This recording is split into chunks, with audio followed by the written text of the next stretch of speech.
My name is Ola Tornqvist, and I work at the London Mathematical Society as publisher. I'm also the treasurer of ALPSP and on its board of directors. I'm very pleased to welcome you this morning to this second day of the conference. We have some really great sessions to look forward to. Just to remind you that the ALPSP AGM for members will take place in this very room at 12:05. That's just after session 6A finishes. Without further ado, I would like to hand over to Lindsay Hare, who will be chairing session 4, Innovations in Peer Review.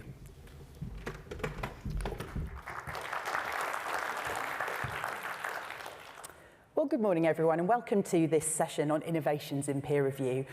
Thanks for being here so bright and early. We're really delighted to have you with us today. So I'm Lindsay Hare, and I'm chairing today's panel. I'm a consultant with Maverick Publishing Specialists, and before that, I led global peer review operations at Taylor & Francis for about a decade. So like many of you, I've spent my career in the engine room of journals publishing, building workflows, supporting editorial teams, and figuring out what tools actually help. So today we're looking at what's live now, what's coming next in peer review, and you'll hear about tools already in production and policy changes that are shifting behaviour alongside a future-facing view of how peer review could work at scale. So we all feel the pressure points, I think, growing submissions, stretched reviewer capacity, and rising author expectations of speed, quality, and transparency. So this session asks, what's working today? What's worth piloting tomorrow, and what could we or should we rethink entirely? So that's the journey we'll go on this morning. It's practical, it's really forward-looking, and that's why I'm so excited about the panel that we've put together for you this morning. You're going to hear from 3 people approaching the challenges of modern peer review in really different and really quite inspiring ways. So each speaker will talk for about 10 to 12 minutes, and then our panelists will share some reflections on the ideas raised in these talks in a panel discussion before we open up to you all for Q&A. So please do jot down any questions or ideas as we go, because we're really keen to hear your impressions and continue the conversation as a group. So to our panelists then, we'll start with Dr. Enrique Sayas, who will share how MDPI is using AI to support peer review and editorial workflows, including a reviewer recommendation system that's already live and making a measurable difference. Next up, we have Chris Leonard from Cactus Communications asking a pretty big question. Is reinventing peer review the key to saving STM publishing? So Chris forecasts what's coming our way, millions of new papers, millions of new review reports needed, and makes the case that we can't rely solely on volunteers to keep up with this. So expect a really thought-provoking take on where we as an industry are headed to next. And finally, we'll hear from Laura Feetham-Walker from the Institute of Physics Publishing, who's leading an initiative that brings early career researchers into the review process via formal co-review.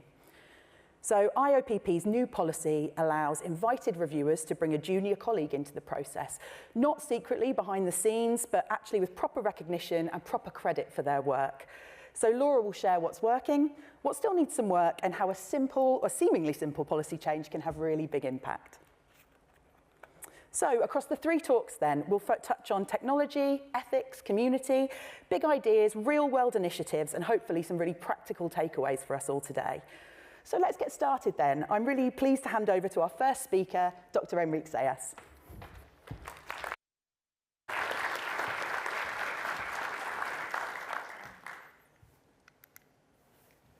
Thank you, Lindsay, for your kind introduction, and good morning to everybody. I'd like to start my talk showing you this picture here, which highlights the impact that generative AI is having in the scientific writing. This is a paper published last month, and it shows that beginning since the launch of the official launch of ChatGPT, there's been an exponential and very big increase in the amount of AI-generated content in published papers, regardless of the scientific expertise of the papers. So this is the challenge that we are facing as a publishers, how we need to deal with this and how we can benefit from these technologies and the problems that it might cause. And I think that in order to do this, it's important to understand how these technologies work. So at its core, there's a a general model called Generative Pre-trained Transformer. This is the GPT from ChatGPT, which at its core aims to answer a very simple question. It's to predict the most likely next word in a sequence. So we have a query, a sentence, and we ask the model to predict the next word. And the output of the model is basically a list of potential keywords with its associated statistical score, how likely it is that this word would be the next one, right? Then there's where there are several parameters that can affect this output, but the most interesting one for me, and the one that I think it's important to keep in mind, is the so-called temperature. This equals to the randomness in the output, because it's a statistical model, but increasing or decreasing the temperature, we can increase or decrease the probability of low-ranking words to appear, or just make it sound very robotic and always go for the most statistical probable ones. And this is done in this model because the AI researchers realized that human language is inherently random. So if you don't add this sort of randomness to your output, it will always sound robotic. So at its core, just to highlight this issue, a large language model generates a response by predicting the most likely sequence of words. And as you can imagine here, being a statistical model, it doesn't differentiate between fact or fiction, or doesn't have real reasoning capabilities. I mean, yes, we have deep research, deep thinking, and lots of fancy words, but at its core, it's unable to do so. It's just more sophisticated queries that might provide a better answer, but again, the true limitation of these models are this: unable to differentiate fact from fiction and unable to properly reasoning. And this is important if we are trying to apply these models to scientific writing and to research in general. So I like to quote this text from Higgs and collaborators that published in Ethics in Information Technology that summarize very well what are the limitations of these tools. That large language models, they are aimed at being convincing rather than accurate. So now I'd like to show what the researchers think about the use of these tools in scientific writing, but also in research in general. This is a survey that was literally published last month, so I think it's quite up to date. And as you can imagine, most of researchers think that these tools are really good at improving their already generated text, like proofreading, literature review, summarization, and so on. This is to be expected, after all. But something that was surprising for me is the fact that some of them also think that they are useful to generating, generating like brainstorming and new ideas, which is strange to me given the fact that, as we have previously discussed, these tools are unable to differentiate fact from fiction or even reason. So it's important to keep this in mind when we use these tools for such uses. Similarly, what are the top concerns by researchers regarding the use of these tools? I like to see that the top one is that they are aware that it can provide inaccurate information, and this is the most important issue. The rest of them stems from actually the fact that it can provide this kind of inaccurate information. For us, it's very relevant that it trivializes plagiarism, because it's very easy to go to a large language model and ask to rewrite a text or just ask them to create a text from scratch. There's also a lack of transparency, of lack of explainability. These models work as a black box. We don't know how do they create their input. And of course, there's also intellectual propriety violations, data privacy violations, and also that it can perpetuate biases and stereotypes already present in their training data set, which is the whole of the internet. So here, we have just one side of the coin, right? What do researchers do with this technology? But what can we as publishers do with this technology? Are there good uses for this technology? Should be aware, should be cautious about the implementation of these technologies in the peer review process or the different steps of the manuscript processing. So here you have a typical, the different steps that a submitted manuscript will go through the editorial process. And at MDPI, we do think that we can improve this process. We can make it more efficient. We can improve and empower our assistant editors, who are the ones who handle this process, by developing several AI-powered tools tailored to specific needs. For example, here we have deployed something called Journal Finder, that this tool will help the author select the right journal for their paper. I mean, we have more than 400 journals, so I suppose it must be challenging for a new author to find the right journal for their paper. This essentially checks title and abstract information and suggests a journal which would fit the scope of this paper. On the other hand, we can do the reverse. We can check if the submitted manuscript to a given journal is indeed in the scope of this journal or not, and suggest alternatives to it. Of course, it can improve peer review, which I will talk about this later. They can also be helpful to check for ethical issues, that I'm going to discuss this later too. We can also build a better database using these technologies that include all the relevant information about reviewers, authors, and so on, and also deploy algorithms that are better to provide outputs from these databases.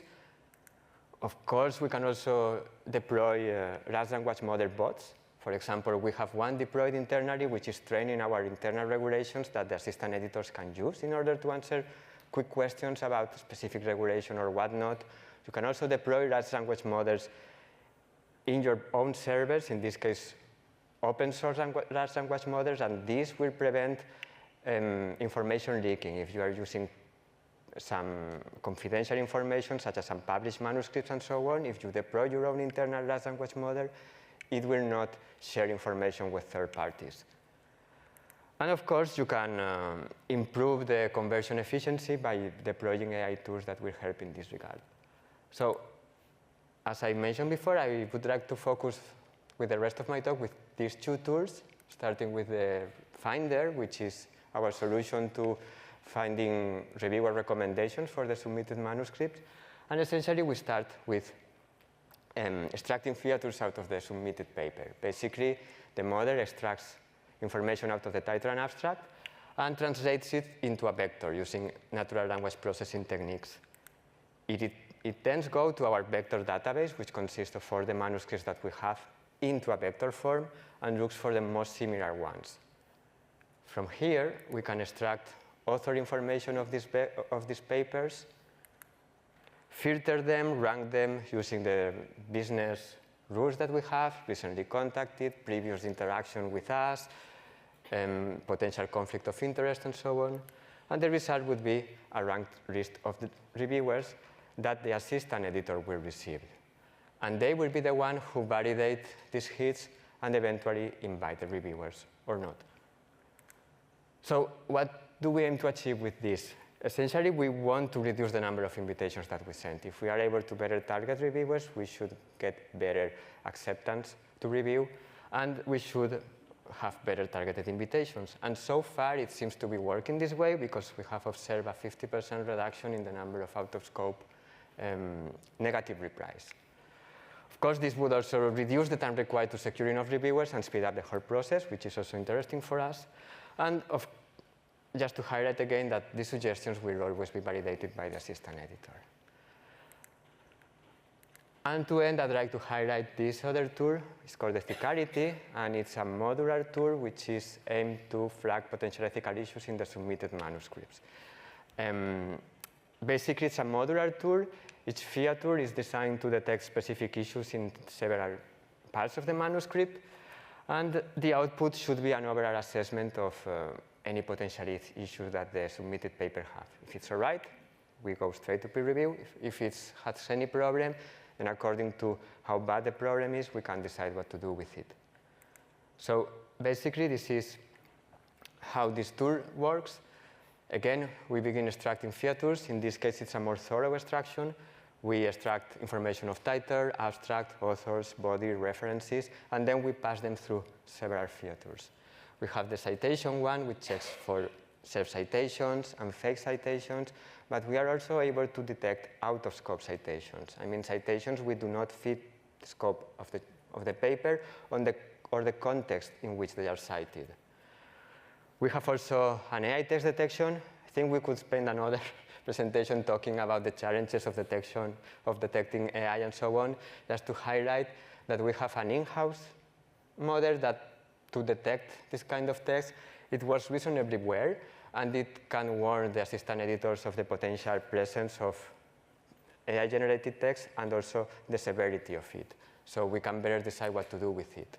Of course, then we have several third-party services that will be linked to this tool, like plagiarism detection, image manipulation, and the next step for us would be to actually make a thorough analysis of authorship, like what are the previous collaboration of the authors, what are the previous papers of the authors, do they make sense that an author that has published with this research before is publishing this paper now, and so on. And the idea is to integrate all this information into a single output that can give us an idea of any potential issue present in the paper. And this is all from my side.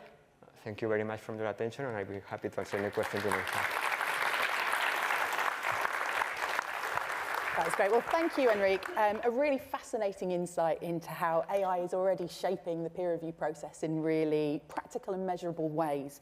And I especially appreciated that insight you shared about humans in the loop, that even though these tools can do a lot, it's really that human oversight that's keeping them grounded. Exactly.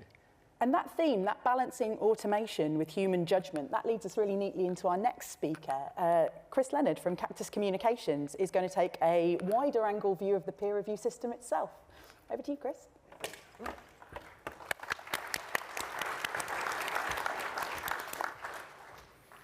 I hope this mic's still working. Yes, lovely. Morning, everyone. Thanks, Enrique, for that. I'm going to present something which I think will make a lot more sense after the keynote that we had yesterday, where the speaker was asking us to reevaluate some of our assumptions around what is necessary in scholarly publishing. And with that in mind, I have something to present to you today. So my argument today is that we need to reinvent the concept of peer reviewing in order for us to be able to stay on top of submissions. What do I mean by reinventing? I mean the concept of professionalizing the process of peer review, utilizing AI in the peer review process in a staggered manner, and probably the most controversial, letting go of the concept of 2 or 3 expert reviews for every submission. So why am I saying that? If you look at some of the recent financial reports from the larger publishers, you'll see some astounding figures. So in the last full year, Elsevier handled 3.5 million submissions. And this year, they're on track to see 600,000 more than that, so 4.1 million. So that's a 20% growth level in submissions,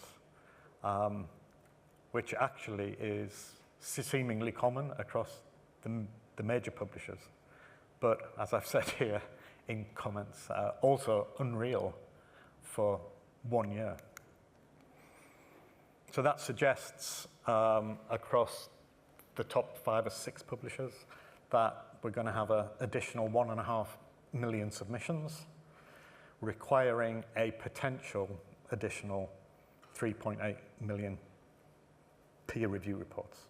There's an asterisk next to that to remind me to say that's assuming they all go to review, of course, which obviously not all of them will. The worldwide investment in R&D and academic research is about 3%, so somewhat lagging behind the rate of output. So the question I pose to us all is, who's going to review those extra papers? Not at some future point, but now. For a lot of us, they're already sitting in our submission systems. So my argument, and the thing that fits in well with the keynote yesterday, is it's going to be necessary to rethink what we mean by peer review. Peer review is, in essence, a quality control measure, and quality control can take many forms. Not everything will be reviewed by 2 or 3 voluntary human reviewers. And in the near future, it's not unreasonable to expect a mix of AI-only assessment, AI and human hybrid assessment, and human-only assessment. So, human-only review. So, the future of human-only review, which is largely what most journals employ today, that will probably carry on for the top titles and society publications that have strong community backing and probably fewer problems with the current way of working. Some journals would prefer that we could stay that way, but you're having problems finding reviewers to agree to review manuscripts in an acceptable time frame. For these journals, we should consider the concept of professional peer reviewers. Now, I will refer to this term again in the following slides. So what do I mean by that? I mean by that these are individuals for whom reviewing is their full or part-time job, and they are paid a salary. Ideally not freelance workers, but also not a marketplace of reviewers either. They would have a deep subject matter expertise. So we could think of who that could be. So people who have freshly retired, people who are taking sabbaticals, people who want to get out of academia but not research, alternative to a postdoc. And they would take on manuscripts and return review reports within 7 days, or maybe with AI assistance filtered through their expertise, they could return them in 3 days. They would evaluate a wider range of papers, potentially more than current reviewers do. I suspect there might be some questions on this, so I won't go into granular detail here. And they're not necessarily what we classify now as peers. So even the term professional peer reviewers isn't quite right, but I hope it plants the idea in your head of what I'm talking about. So the second option is a kind of hybrid human and AI approach. We've done lots of experiments with this. We can't unexperiment with it. We can't uninvent AI. There's not a lot we can do about volunteer reviewers using LLMs for reviews, if they're smart about it. So my point here is we can't reliably detect LLM-generated text. We can ask them not to, but some of them will anyway. We can ask them to declare usage, but some of them won't. So maybe the best way to incorporate the best of human and AI strengths is to offer frontier models, prompt libraries, and have them under your control, ideally in-house. And when I say in-house, I mean within a publishing house or within a third-party vendor. And that, again, leads to the concept of professional peer reviews. And then the third option is AI only, publisher-driven.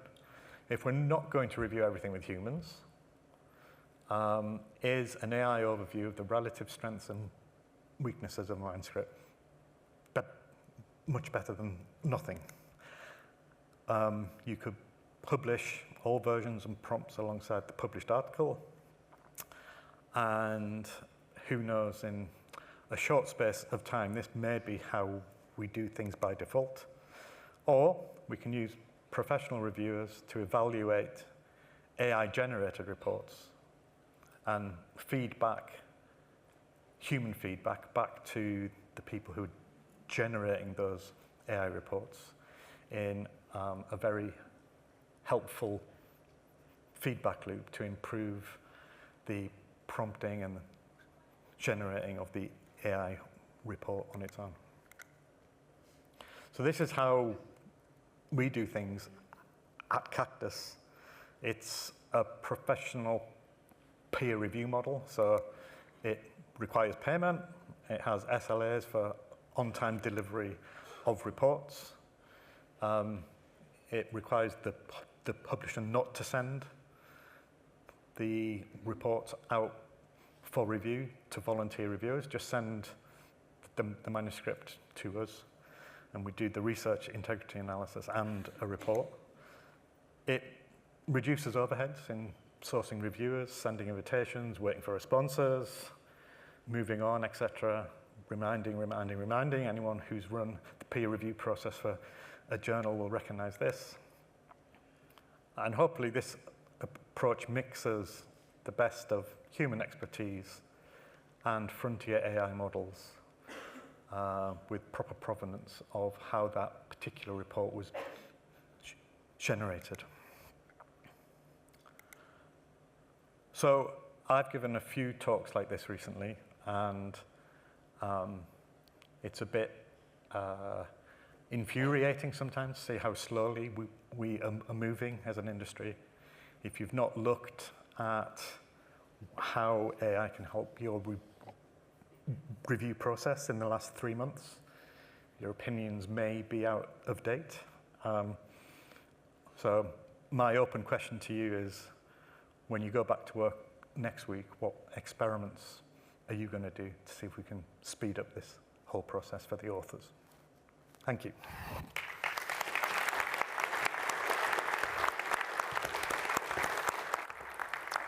Well, thanks, Chris. That was a really thought-provoking look at where peer review could be headed, and some really big questions about how we scale, professionalize, and integrate AI responsibly. So while Chris invited us to think about new models for delivering peer review, our final speaker brings us back to something a bit more familiar, but really just as impactful. So Laura Featon-Walker from IOP Publishing will share how a simple change in policy, recognizing co-reviewers, is already really improving review quality. Laura. Thank you.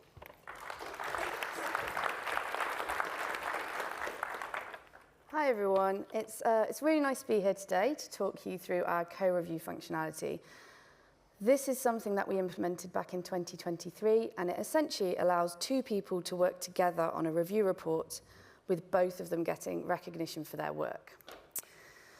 So before I start, I'm just going to kind of frame the issue that we were trying to address here.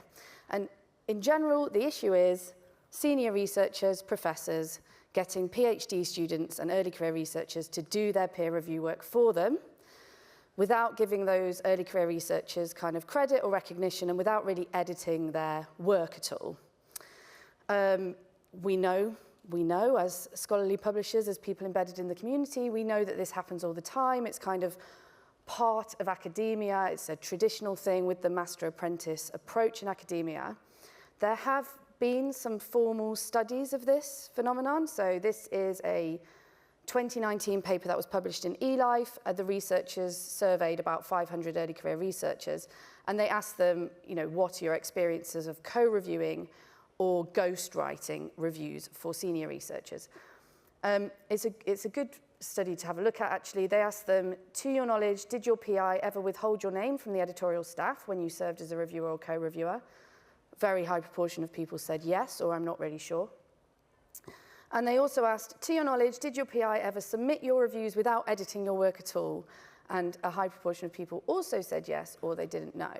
So there is formal research on this, but also we just know this is kind of the elephant in the room. And we spend an awful lot of time talking to the physical researcher community, talking to early career researchers. And when you ask them about their early experiences of peer review, this is something that comes up all the time.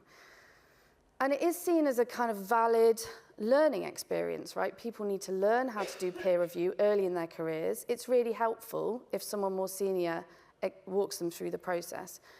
But there's a growing frustration that you hear that as publishers roll out all kinds of recognition and certification, you've got the Web of Science Reviewer Recognition Service and things like that, they're just not getting seen or heard, and they're not getting recognized for their work, and the volume of the work is growing.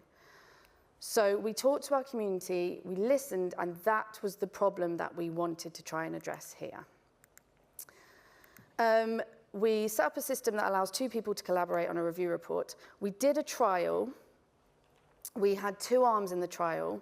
So one arm was the functionality that I'm about to talk to you about now, and another arm was a much more simple, slimmed-down functionality where we essentially had a field on the reviewer form which said, did you work with someone else on this? If so, disclose their name. The uptake on that simple kind of co-review was much lower than the one that I'm going to tell you about now, and it didn't really work in the back end. You know, it didn't do what we wanted it to do, so we didn't go with that one.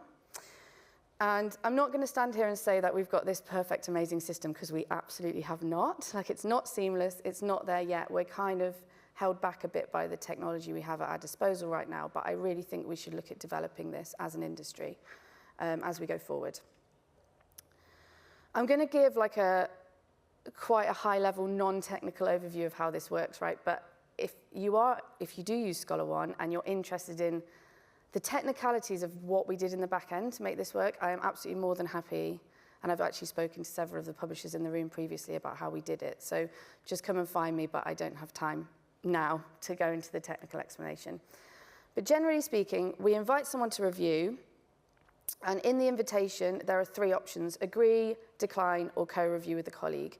If they select co-review with a colleague, they are prompted to put their colleague's details in, their name and email address.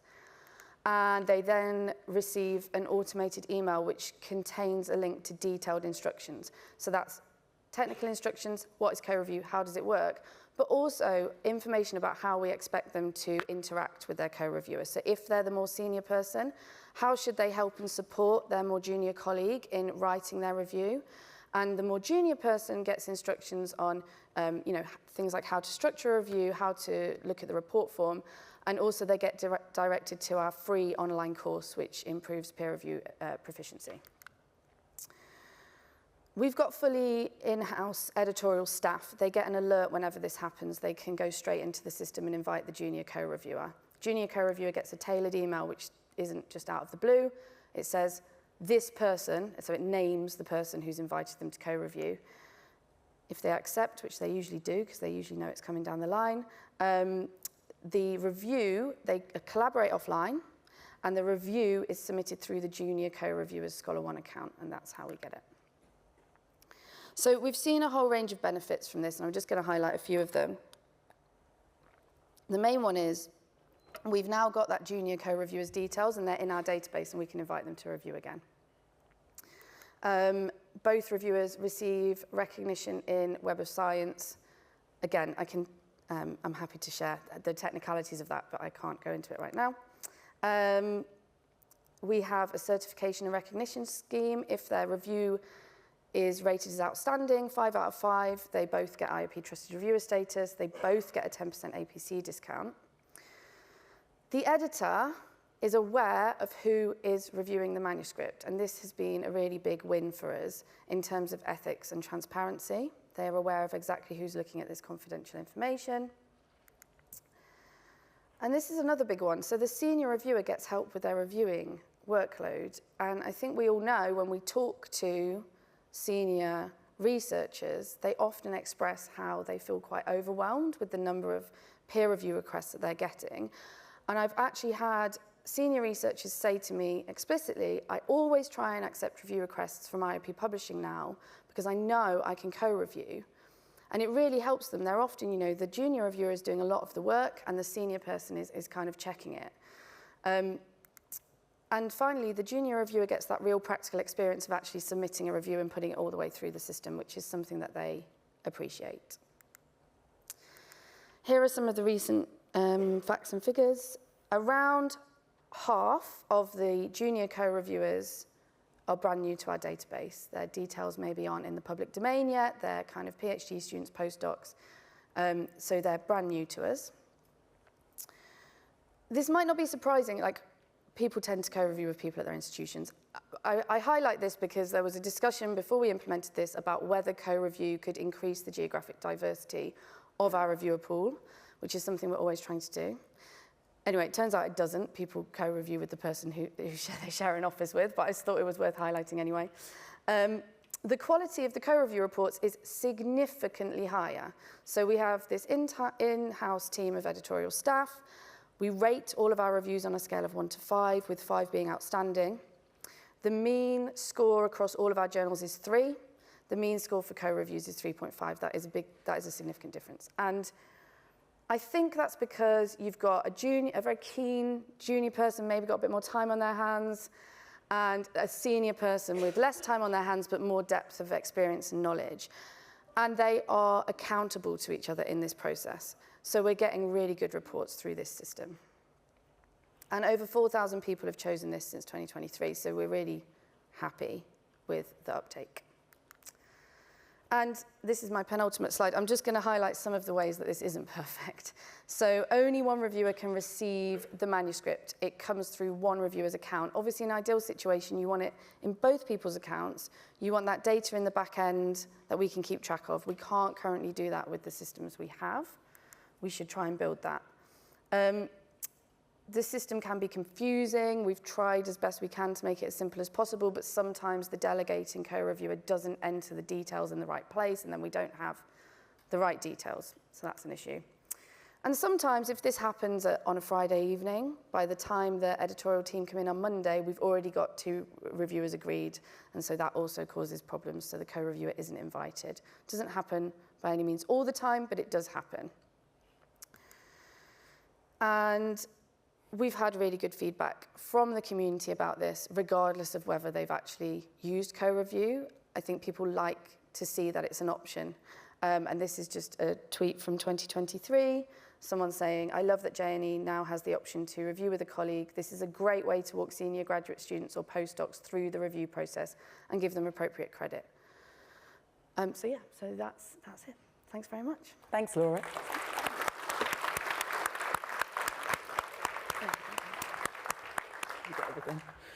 So thanks, Laura. It's so great to see how a policy tweak can have such big impact, and particularly on reviewer development and recognition, something which I know we all care deeply about here. So what's been so great about this session so far is hearing these 3 very different perspectives on the same challenge. Laura has shown us what really thoughtful support for reviewers can look like. Chris has pushed us to think about peer review at scale, and Enrique has given us a look under the hood at how AI can actually help when used really carefully. So there's a clear thread running through all of this. How do we keep peer review working and working well as the pressure builds on the system? So let's open things up now with a bit of discussion. Enrique, I know you had a question you wanted to ask Chris, so do you want to start us off? Sure, okay, thank you. So I was very interested by your presentation when you said, Chris, that in 2 years we might have completely AI-driven peer review. And in this regard, I had 2 questions for you.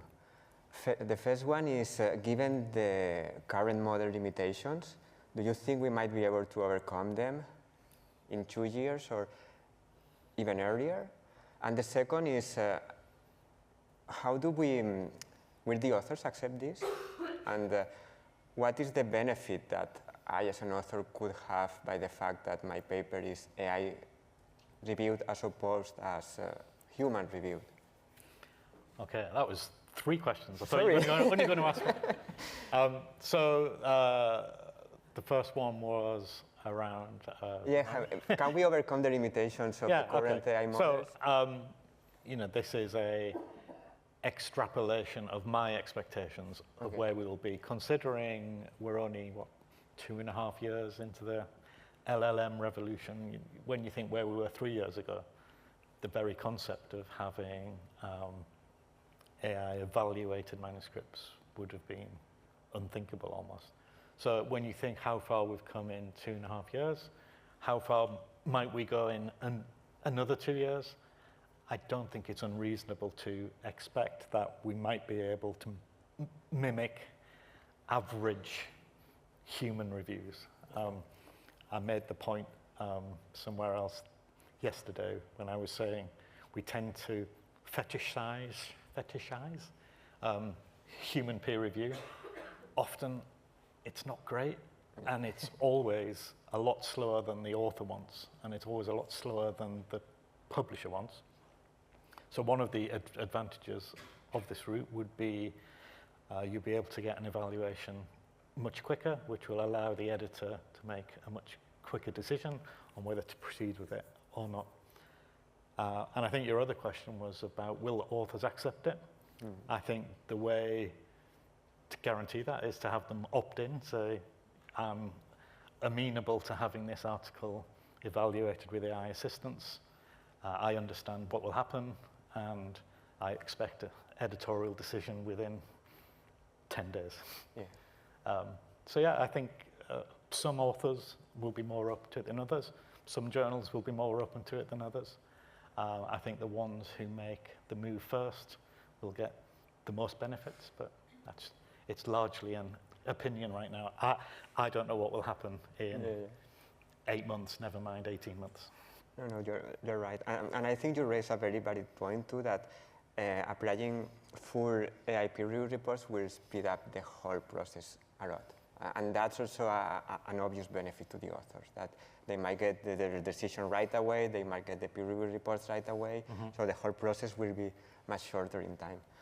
And the authors could benefit from this too. Well, thank you both. That was a really thoughtful exchange. It's really clear that there's still a lot to unpack about a realistic role for AI in peer review, and the human element really does need to stay front and centre. I think we can all agree on that. So Laura, I know you've been listening really closely, and I know you had a question for Chris. I'd love to bring you in here about professionalised peer review. Yeah, sorry, I have a question for both of you as well, but I don't want to grill you too much. I'm interested in these professional peer reviewers, and I think a good question to ask is, what happens to the peer in peer review, similar to what Enrique just said.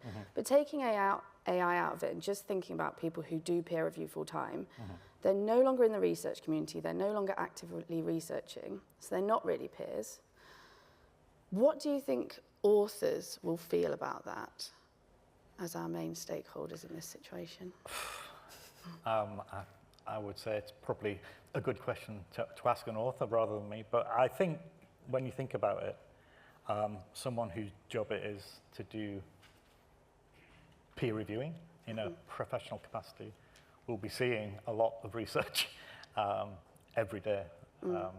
So it's not that they're completely isolated from the world of research. They might not be working at a lab bench or hospital bedside, but they're certainly on top of what's current in the world of their particular domain. And how will authors view it? I don't know. Like I say, I think authors need to have the power to opt in or out of any of these new models, but my anticipation is those who opt in will see the benefits fairly quickly. So it would be a kind of like opt-in situation for authors, could be one answer. That's one way to do it, yeah. So can I ask Laura a question quickly? I know we have some more audience questions as well. So on the co-review method, you said the co-reviewer is often co-located with the primary reviewer, so they're probably from the same lab or same department. Yeah. How could you use that successful model to introduce more diversity into the co-review model? So could you match up reviewers from another country with a primary reviewer in the US or Western Europe? That's a really nice idea. So I know that some publishers have tried to set up peer review mentorship schemes with varying degrees of success. It's really tricky to do. It's such a nice idea to do that matched up mentoring. I do think the systems and the technology we have at the moment make that very difficult. We don't want to add extra admin and extra burden to people who are already feeling a bit overwhelmed. But I'd love to see a system where you could do exactly that, kind of almost have people, junior researchers, put their name forward, and then the senior research can almost pick people to work with who are working in the same field. That would be fantastic. It would. Yeah, that's a really good idea. I don't know how we'd do it, but that's a really nice idea, yeah. Fantastic. Well, thank you both. Thank you all for those viewpoints. There's lots to digest here, I think we'd all agree. And this is really such an important and nuanced area. It raises all sorts of questions for us all about expertise, recognition, sustainability, and the future shape of our publishing ecosystem. So we've had a lot of big ideas already this morning, and I'm sure many of you in the room have thoughts and reactions of your own. So let's open it up. We'd really love to hear from you. So please feel free to raise a hand. We've got one here. So who'd like to kick us off? I think there are some roving mics coming in. Oh, we've got a question at the back there. No mics. Sorry, we'll come back to you. Hello? Oh, yes. Hi. Hi, Tony O'Rourke from Inago, and for disclosure, I used to work at IOP a long time ago, so hello. This is actually a question for Laura. It's really around the selection of the co-reviewer. Inago provides professional peer review services for some time now, and it's been very clear for some of the publishers that we work with that the reviewer that we select can't be from the same institution as the first reviewer or the author. Is there any concern about your model, if you have a co-reviewer from the same institution, that an element of bias might be introduced? Because the co-reviewer, the junior reviewer, may not want to go against the opinions of the senior reviewer who may be working in the same office as him or her. Great question, thanks Tony. So the ethics of both the co-reviewer and the original reviewer being from the same institution. Laura? Yeah, it's a really good question. So I should clarify that so each co-review is one report, and we always get 2, sometimes even 3 or 4 independent reports. So it's not like we get one report which is written by 2 people and that's sufficient to make an editorial decision. But that's point A. Point B is there is a remote chance of that happening, but we initially invite the first reviewer normally, so they would not be at the same institution as any of the authors of the manuscript. They wouldn't, have any conflicts of interest that we can see. Is there a chance of then that reviewer choosing a co-reviewer at another institution or at the institution of the authors? Yes. So that's an imperfection. What I will say is this is currently happening en masse behind the scenes. And so there is always an element of trust in peer review. In fact, it's like quite a big driver of the peer review process. We just have to kind of trust that the reviewer, the initial reviewer, is choosing the right person to co-review, and that people disclose conflicts of interest to us. That's the best answer I've got for that. But thank you for the question. Thanks, Laura, and thanks, Tony, for that great question. We've got another question down the front here, if we've got a microphone. Thank you for waiting so patiently.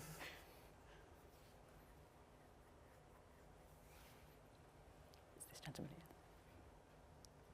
here. Hello, pardon me. Ola Tornqvist, London Mathematical Society. We see the common theme here, the increasing volume of submissions and how the pressure on peer reviewers are being solved in 3 different ways, with AI, with professional reviewers, with broadening the base of reviewers to junior members who can later become reviewers. This is more comment from the mathematical community, how we are trying to solve this problem with the increased pressure on peer review. And it has to do with, it's recognized even to a higher degree in mathematics how important this problem is. Because whereas in humanities subject, for example, you could have a situation where someone has to say, oh, is this a sensible and valid opinion? And you go on then to experimental science, and you have things like, does this experiment look likely to have this outcome? Well, possibly. I'm not going to do the experiment again, but it seems reasonable.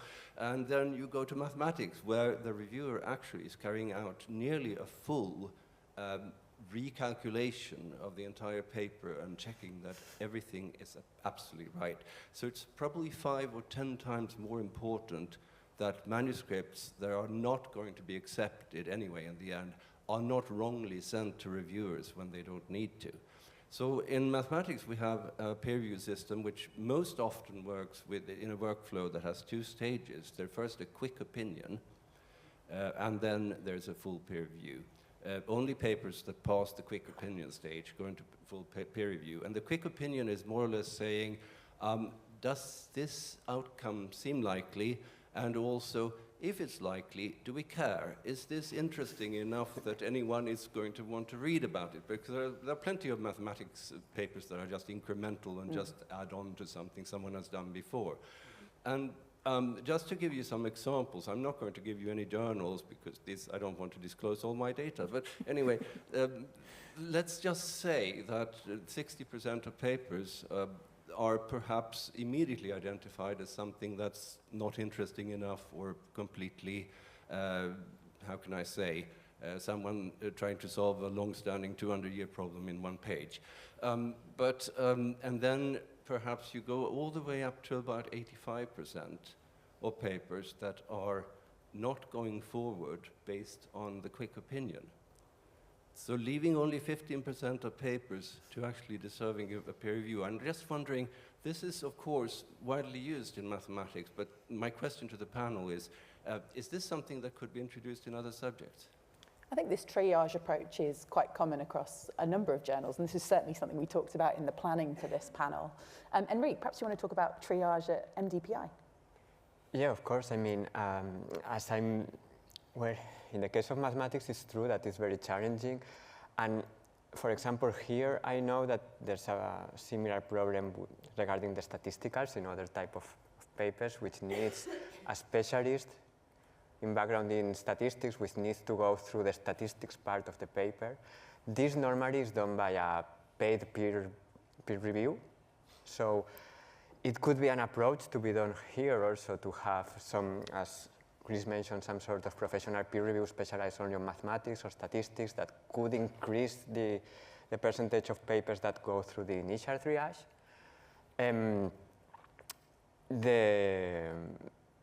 At MDPI, we still don't have this, but we do have the initial triage that is done manually still. I mean, it's the assistant editor that would go through the paper. We have some AI tools that would give them some insights as to whether or not to keep processing the paper, but in general, we tend to accept any paper that is scientifically sound. We do not consider the impact that this paper might have, because as you mentioned, I think even if it's a small incremental increase in the corpus of science, someone might find it useful elsewhere in order to keep improving this.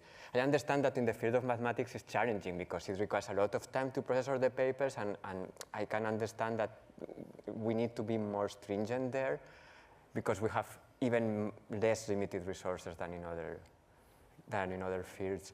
But our approach is just as long as it's scientifically sound and solid, we give it a chance to the peer review. Great, thanks Enrique, and thanks for your question. I can see a hand just here. This gentleman's been waiting very patiently. Just here, please.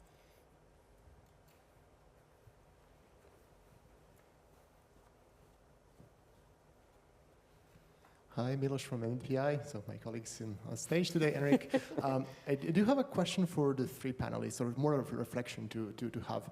So we have seen different potential solutions and innovations in peer review, which all look like extremely exciting and interesting to explore. What about going a step back and thinking about like wasted peer review reports for papers that are rejected? 10 minutes ago, I just asked ChatGPT to give me an eventual average of the number of rejections a paper has in the industry, and it came with something from 1.5 to 2.5 rejections until a paper gets accepted. If we count this, it's like 2 to 5 wasted peer review reports per paper. What is your thought about like publishers sharing peer review reports on rejected manuscripts? I think it's way less engineering or even over-engineering from what we saw on the slides today, but it's just a matter of sharing those peer review reports and then saving times for just redoing that same amount of work over and over again. Yeah, no, great question. This is something that I think a lot of publishers have been thinking about in recent years with things like portable peer review models and transfer cascades. Even if those portable peer reviews are not moving between publishers, I think we are seeing a lot of transfer cascades within publishing organisations. So Laura, perhaps that's something you might want to talk about what IOPP have been doing in this space. Yeah, absolutely. So we have transfer cascades. We also work with some of our partners to do exactly that. We have partner publishing as well. I think there is a line to walk here. Again, bringing the author's point of view into this, I think they might have some things to say about fairness, because if the review that rejected their paper might be unfair, it might be. We know peer review isn't perfect. Is it fair to allow that to follow them around? Also, we can't necessarily track any changes they've made to that manuscript precisely without looking at it in detail. So they might have got these rejected reviews and actually made quite substantial changes and resubmitted elsewhere. They might be resubmitting to a journal that's much better suited to their research. My feeling is the community would find this unfair. They should be able to have kind of a blank slate, and no one's going to ask for that, right? No one's going to say, can my reject reviews be sent over to this other publisher? They might say, can this really just review a 1? Can they? They were really nice. So I just think we need to think about how our community would respond to that. I think there's a data protection dimension here as well. I think there would have to be like explicit double opt-in, and because that report divorced from the context of who came up with it is sort of not very useful, I think. And one thing that I observe is that journals can be quite protective, understandably, of their reviewer lists. That is a real asset of that journal. That is, you know, essentially their community, and they've worked very hard to develop that community. They may not be keen to share it. You know, even within other journals within the same publisher sometimes. So, yeah, I think that's somewhere we have to tread quite carefully. But certainly your point about the waste is well made. Thank you. I'm going to say just another interesting point on that as well is, I only found this out fairly recently, but a lot of publishers own the copyright of the reviewer report. So you have to sign something when you submit your report which says this now becomes the copyright of the publisher. So practically sharing those as well might have another element of hardness to it. But yeah, a strong cascade system within a portfolio would be a better idea there, I think. Sorry. Fantastic. Thanks, Chris. I can see a lot of hands here. There's a gentleman there in a light blue shirt who I think has been waiting quite patiently. Sorry, thanks very much. That actually was a perfect segue into my question, which was sort of based on what you've just said and based on your model, Chris, of using AI. As you've just said, publishers tend to own the copyright of the reviews. The AI model will be trained on, I'm imagining, both the existing reviews, what's been accepted. How do you make sure there is not a built-in bias, built-in competitive advantage in these things? Like, it's all well and good saying, you know, tech companies will do it and sell it. But if one person corners the market, you've got a monopoly. We're almost in a worse situation than before if everybody has to use that AI product to review it properly. So how do you actually ensure that this is supportive for the good of science rather than ending up being a Silicon Valley-esque market race to the bottom? Yeah, so I was at the Peer Review Congress last week in Chicago, and I saw a very interesting implementation of kind of AI hybrid review. So the New England Journal of Medicine have a AI title, NeGen AI, and they introduced a fast track review where authors opt in, whereby an editorial board member will review your manuscript within 7 days, and concurrently they also generate an AI report through Gemini and GPT-5. So at the end of the 7 days, they've got the editorial board review. They've got a review generated by Gemini and a review generated by GPT. And then the whole editorial board evaluate each of the three and come up with a decision within 10 days or so. So not relying on a single AI tool is a good way to do this. filtering the output of those AI tools through expert lenses, i.e. through the editorial board, seems to be another sensible way to do this as well. I'm not aware of anyone who's using existing peer review reports to train models to generate similar review reports to that. The experiments I've seen have been with the kind of enterprise frontier models, things anyone can use.